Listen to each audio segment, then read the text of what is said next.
Hello everyone. This is the second part or the sestet, which consists of 6 lines. Let's have a look on the lines. That murmur soon replies, God doesn't need either man's work or his own gifts.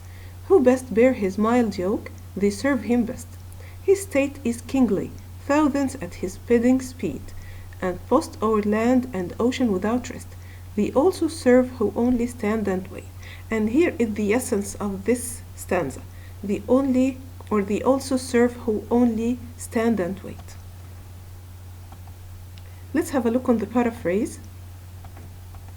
Patience speaks here and says to the poet that God doesn't need his service, he doesn't need his prayers or his work. God also doesn't need man to use the gifts that he has given him.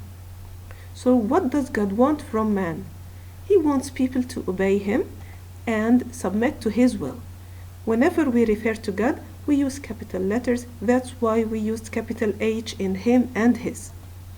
He is a great king. God is a great king. Lots of people are active in his service all the time. The people who are patient serve him well. The rhyme scheme is CDE, CDE. The figures of speech, we have alliteration in not and need, bear, best, his, him, his again, serve, stand, and the repetition of the same sound gives music that appeals our sense of hearing. The poem ultimately expresses Milton's faith that God will know best how to use him despite Milton's blindness, and in the same way that a soldier standing on guard duty can be at least as worthy as an active soldier, if not even more worthy. So Milton concludes that can he best serve God by patiently accepting the fate God has imposed upon him.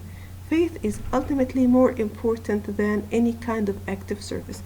To be faithful, to have faith in God, and to believe that everything God has given to you is your own good and you can serve God through this.